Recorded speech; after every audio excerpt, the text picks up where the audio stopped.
So, welcome to Beauty of Colors podcast, Steve. It's great to have you on the show. Thank you so much for having me on. I'm excited to talk a little bit further, and it's an honor to be a participant. Thanks. You're very welcome. So, Steve, tell the listeners about you and what started you on the journey of entrepreneurship. Sure.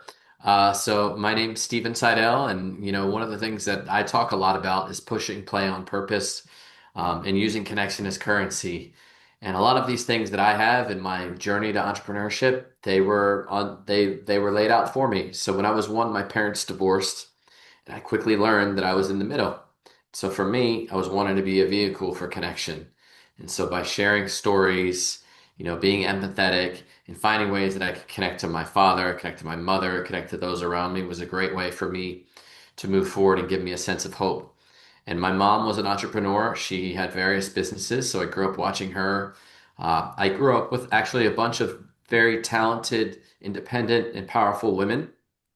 My great great grandmother came over from Poland to Ellis Island, and they were going to send her back because there was nobody to accept her in the United States because her sister was having a baby and her brother-in-law was there with her. And so she had to think quickly. She heard somebody speaking Polish saying Agnieszka, and she quickly put two and two together and asked this gentleman to bring her into the country. Had that not have happened, my grandmother wouldn't be here. My grandmother made alcohol during the Prohibition because they didn't have a lot of money. Mhm. And so from a young age, I learned a lot about these entrepreneurial women, men as well, but predominantly women, and how they use their wits, their, active survival to really move forward. And so my mom was an entrepreneur as well. Mhm. And my father brought the gift of storytelling. He was a first sergeant in the Army, but also worked at one UNIVAC, spare UNIVAC, which was a supercomputer system. Mhm. And he would often tell these really elaborate stories. So I learned about risk taking, but also the value of story. And then I put two and two together. And throughout my life, really valued connection. And so I've used connection in my entrepreneurial journey. Wow.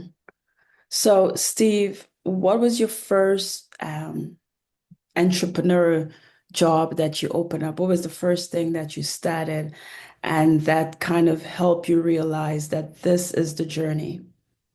Yeah, I think at a young age, doing a science project was an elective, and I really got fascinated with Rube Goldberg's. And I used to watch Pee Wee Herman and all these little scientific Rube Goldberg's where one action would cause another reaction. And seeing how all that worked, it really fascinated me. So I started to dive into science projects, and for me, that was essentially my own company, my own way to start building things and to go out on my own and start taking risks. And so that started me down the path of science and engineering. And so from then on out, my mom had a company called Making It Easy. It was a rival company to Pampered Chef. So if people know Pampered Chef, Mhm. she had the similar idea to make, it was a company where you could buy kitchen products, and she did home shows. And then she got run out of business by Pampered Chef because they had a lot of money and essentially squashed her out of business. But I would help her. I would help her pack her boxes. She had another company called Close Encounters where it was a color analysis where I was in there cutting the drapes, stapling them together, and putting these pieces. So I was a part of her team. And then I took that entrepreneurial spirit, I worked with it with my science projects. And then I started working and doing internships. I work at various internships. But eventually, I worked for a couple different companies, Motorola, and then even I felt the need to really go out on my own. And at which point I created my own company, the Seidel Agency, because I was tired of giving my power away. I went from a position where I was working for companies like Motorola as an engineer, and then I went the flip side. I pursued entertainment and I was an actor, and that essentially is an entrepreneur position. But I was trying to get acceptance in all these auditions and plays, and I did reasonably well. But eventually I learned that content and storytelling was paramount. And I started my own company. It was called Renegade Reporting. This was back in 2008 on YouTube. It did really well. And then I sold a couple of shows. And then I learned that storytelling, the left brain and the right brain, I can bring the two together and actually use that to tell stories within marketing and media. And I started the Seidel Agency. So, tell us a little bit about in the PR and media agency that you have right now, your company, how can one elevate their brand? Yeah, that's a great question. I talk a lot about story, connection as currency. At the end of the day, we want to remain connected. And we start, much like Simon Sinek, he says, start with why. We have a four-piece framework where we start with your mission, and then we get into your message. Oftentimes, your mess can be your message because you're taking adversity and resilience and grit and moving that forward. You'll see that with a lot of companies and personalities. But we start with your mission, get to your message, and then we work towards your marketing and your media. Oftentimes, people flip that, throw their company out there, or blast it out when it's really about those one on one conversations. Then, lastly, we want to build a movement. But all of this is the framework. At the end of the day, it's paramount for you to connect deeper to your calling. What is it that you do? What are your highest commitments, both as a company and organization? What is the company that you keep? Are you in cultural alignment with your company? Are you working at a firm? Do you have the same values and beliefs? And lastly, we want to make sure that your community, there's a connection with that as well. We really focus on socially conscious campaigns so that we can create that win-win-wins. When somebody invests in you, they buy your product or they watch your video or they give you their time, when working with you, that they get a return on their investment. And so when building that brand, what we try to focus on is making sure that your story is locked in. And there's two stories. There's the story that we tell ourselves. If you're a personality, or you're an individual, there you may have limiting beliefs, or I'm not good enough, and that all goes back to your childhood and ways that you structured moving forward. Making sure that you get that story right in your head and that you believe in yourself and you take the first step, because action creates motivation. And then secondly, the story that we were telling our audiences. And it's all about our audiences. Successful marketing and media is when you have a targeted niche and you partner that with an irresistible offer. But that offer needs to have a story behind it so that we can connect emotionally, so that we have an incentive for buying it. We feel like it meets a need of ours, or we're going to achieve a dream. And so that's where the story really comes into play. And I'm happy to share an example, but let me know if you'd like an example on how we've applied that. So yeah, you could give an example. Go ahead. Oh, Yeah. okay, sure. So we had to go back to connection. I used to be an actor. I had a friend of mine named Chris Wang. He was a close colleague of mine, and that's where, especially in the age of AI, those soft skills of connecting, both with your network, your Rolodex, and the people around you, are crucial because jobs are shifting, they're changing. There's new positions that'll be opening up every single day that we don't have an awareness to. By having that connection to your community and your relationship, they can help you. He reached out, he was aware of some of the work that we did. Our mission is to do good, give back, and make an impact. And his wife started a noodle shop. Mm. And she felt stuck because she had started this new, it's called Noodle Lane. Her name was Lane Lee. She started Noodle Lane. She had been doing it at local smorgasbords, which are events where she goes and makes the noodles. And she was opening her first brick and mortar. And she came to us to help elevate her brand and really get her to go to the next level. But one of the key components for any company or brand is really having personality or a character or somebody that is the face of your brand. Sometimes it's an influencer, but typically on these smaller organizations, it's a founder or the CEO, because we want to maintain that sense of trust. Especially in AI, we want to see you, we want to understand that you're human and that we can relate to you. And she had a hard time really sharing her story.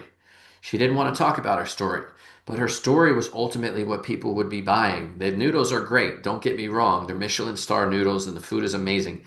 But for people to really invest in you and your company and your organization, we had to really communicate to her that she had to put herself in that uncomfortable position. And so we reached out to an influencer friend of ours. His name is Eric Jang. He has a channel much like Humans of New York, where he interviews founders and people and humans in New York. And she opened up about struggles that she had with bullying, with moving to the United States from a different country. And that allowed her to really own that story that she was telling herself so that she could move forward unabashed and then honor the story about her and her brand. And then eventually she shared growing up in the kitchen in China, she would always make these noodles and make meals with her mom and her dad. And then she was an immigrant to the United States. That story was key because everyone else that heard that, everyone has a soft spot in their heart for the American dream and coming to a new country. And so she had a job in finance where she was not fulfilled, There's plenty of listeners of people that are in their job that aren't fulfilled and they want to work with other people that have gone out on their own and taken that risk. And so she was unfulfilled at her job, her finance job, but she had this love for cooking and Chinese food. And she started cooking it and doing it every weekend. And then she discovered her son loved her food and started making dan dan noodles and all sorts of different meals. And then eventually her story was shared on Fox 5 in New York City. We reached out as part of the work that we do, and they gravitated towards it and told her story. There was pictures of her mom and her when she was younger and her in her restaurant. And by her embracing that uncomfortability as an entrepreneur and taking that risk to be comfortable with the uncomfortable, it elevated her brand. And now she's working on her second location in Manhattan. Wow. Wow, that is so nice. So, Yeah. Steve, what's the human advantage over AI? So the human advantage of AI is that's a great question. And right now we see AI automation, and you see it time and time again where people, these key opinion leaders, whether it's Tony Robbins or other individuals in our space that are saying, look, you're not going to get replaced by AI, but there could be individuals that understand AI. So as of right now, AI, I don't know where the future holds us, but AI is a tool, just like a hammer. Back in the day, the caveman era, if you had a tool and you were hitting a hammer or a nail, it was helping you build something. So AI is still a tool, and having those hard skills of knowing how to navigate AI, yes, that's helpful. But at the end of the day, we want to really lean in on the vulnerability, because the vulnerability that we share, that allows others to really see the true version of who we are. And those soft skills of connection, connecting to your audience, sharing videos that maybe are not super polished, but you're figuring it out. Like Lane Lee was. She was talking about, being bullied and some of the struggles. And that's where we can really connect on a deeper level. We can connect to our purpose, we connect to our people, and then ultimately we can connect on a much deeper level with the potential promise of growing your business. But having the tool set of AI, yes, it's important if you want to use Claude or ChatGPT and throw in these prompts. But at the end of the day, you're going to want to rework that and make sure that you truly understand who you are, what is the message that you're sharing. And that's when we work with these companies and these organizations to figure out what is your commitment, what is your focus, what do you really want to push for, so that you can build a movement around that. And that's where I think the tool of AI is crucial, but really understanding who you are and what your message is the most important aspect, because that's what's going to be, pushed forward. We're going to have deep fakes. We're going to have videos that we don't know that are AI or not AI. And so the more that we can be authentic and real, the more that people can trust us. And that's what it's going to be at the end of the day, is can they trust us? And we talk a lot about having grit, gratitude, resilience, integrity, and trust. And when you're a business owner or an entrepreneur, you want to have that grit. You want to be thankful for the moments where you lose things. I did a TEDx talk about losing my mother to cancer, about the hidden power of grief. And when we lose a job, when we lose a someone, when we lose, maybe a job opportunity, I think I mentioned, this is where the growth lies. What we go through, we grow through. And these are all teaching moments. And so as we continue to move forward as an entrepreneur and fail forward, those are the moments that you need to share, because then your audience can have compassion and empathy and they can root for you to win. Wow. So you're also an author as well. What prompted you to write this book? Tell us a little bit about the book, Steve. Yeah, that's a great question. So I have a book, it's called The $1 Million Social Solution. And what enabled me to write this book is when I first started my agency, I started out in health and wellness. We also work in food and beverage and technology. And the reason we work in those areas is because we want to be mindful of what we're putting into our minds, our bodies, and our soul. So obviously when we eat food, that can contribute towards the way, that we move forward in our health and wellness, or the thoughts that we have, whether or not it's technologically based and our notifications or AI.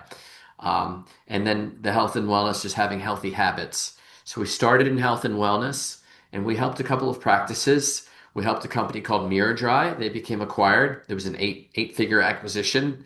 And then we helped another client as their agency of record. It was called Ciarna Acumen. They were acquired by Allergan. And so, in lieu of working with tons of different clients, we wanted to find a way where we could give value to these practice owners and these other medical professionals, whether or not they are RNs, are PAs, they're board certified surgeons, so that they have the tools necessary to leverage social media, the new word of mouth marketing, so that they could elevate their brands and deliver as much good as possible towards these patients. And we're very selective because we want to work with individuals that are doing it for the right reasons. They're not just doing these treatments or these surgeries so that they can benefit themselves, but they should have the moral compass that they're turning people away should they not need a treatment or not a surgery, and they're not selfish in that nature. And so the $1 million social solution is for anybody that's looking to elevate their brands or their medical practices to the next level and really get clear on their story and then bring it to the highest pages and stages possible. Wow. So Steve, how can the listeners connect with you? How can they find your book? And where can they find your services? Sure. Thanks so much for asking. So I run the Seidel Agency. So that's THE, and that's Seidel, Seidel agency.com. You can check out the Seidel Agency and me personally. My name is Stephen Seidel. So that's StephenSeidel. And if you go on social media, the same name, at the Seidel Agency or at Stephen Seidel, you can follow us on social media. And I'd also like to share a really cool tool. We have a lead magnet or a tool for anybody who's looking to elevate their brand. There's a lot of journalists that are looking for experts in your field. There's a lot of journalists that are looking for entrepreneurs that are growing their businesses so that they can share their story. Content is king, and everybody needs content, and everyone is looking for new and interesting stories. So we have 4 platforms where you can get your own free press just by simply signing up for these tools. So if you go to theseidelagency.com/media, you put in your email, there's going to be 4 platforms, and there's also going to be another platform that can help listeners find themselves on wonderful podcasts like yours so that they can elevate their mission and hopefully inspire as many as possible. So, Steve, if someone is listening, hopefully everybody's listening, Yeah. who wants to start a business, what advice can you give them in the beginning phase? Sure. So that's a great question. We do a lecture. It's called Push Play on Purpose. So I call my PR actually purpose relations because I want you to be in alignment with your purpose and to have that shift. You don't have to go to work. You get to go to work. This is an opportunity. I don't want to come. I don't want to go to a place for happiness. I want to come from happiness and make these decisions so that we can help you achieve your dreams. We're in the business of making dreams a reality. And so what we do is we push play on purpose. The first thing that I would suggest is to take an inventory of where you're at. And at the end of the day, you just need to start. But take an inventory of where you're at. Where do you work? Who are the friends? What are you good at? Typically, I suggest making a Venn diagram where there's 3 circles that meet in the middle. You can have your passions, you can have your skills, and then essentially you can have what your purpose is. What are you good at? What are you working towards? What are you doing all night where you lose every sense of time? And then finding that happy middle. So for example, you may be really good at accounting or numbers or keeping data around certain things. You might love horses. I live in Lexington, Kentucky. So you might love horses and you might have a passion uh, for sports. So if you put all those 3 Venn diagrams together, you may find yourself in a position where either you're a bookkeeper for a place like Keeneland, or maybe you're working for Twin Spires, which is a horse betting company. Finding a way where you can find yourself where all of those 3 things meet. And oftentimes you can get stuck and say, look, I don't know what I like. I don't know where I want to go to. And so that's where you can lean in on your friends, but you can also flip it. What don't you like? What is an area that you're so passionate about that you can't stand? For example, PETA. You may love animals and you may be a vegetarian or a vegan or a pescatarian and think that, no one should ever wear, eat, or, put animals in harm's way. That's another opportunity to get in the door and figure out where you could potentially start something. And then another really great book is called The Idea Machine. The name escapes me. I have it just around the corner, but it's called The Idea Machine. Mhm. And what it says And right now we have ChatGPT and a lot of these AI tools which can think for you. But I think if you do the work on your own and you become a free thinker, that's where AI can be a little questionable, where people rely on it, where it's merely be used for a tool to maybe help you as a catalyst. But it's called the idea machine, and you come up with 10 ideas a day. And it gives you a prompt or something to think about. And so every day you think about these 10 ideas, and what it's going to do is going to put you in the mindset where you're constantly thinking, ideating, and trying to come up with solutions and being aware of what you're doing throughout the day and the problems that you're having and the solutions that you're seeing. Or when you're in the shower and these things pop into your head, just write them down. And then eventually, as you're moving forward, you're going to want to make a decision and figure out where the best fit is. But starting with that sense of awareness, I think it will lead you in the right direction. Wow, great advice there, for somebody who wants to start their first business or wants to start another business. Well, Steve, thank you for being on Beauty of Colors podcast. Yeah, no problem. I would love to share one final thing if you're okay with that. Go ahead, for sure. So one of the things is when we moved to Kentucky, I moved my business to Kentucky, and my mom was diagnosed with cancer. I started a men's group because I needed a safe space. And so with that men's group, much like you were asking, what ideas do you have? How can we start? We found that there weren't a lot of mental health tools for men, so we created Gents Journey. It's called Gents Journey, and we have 6,000 men that are in our group, and we meet regularly. We meet once a week, and we talk about the 7 pillars of manhood so that we can be better and show up for our wives, our children, and our communities.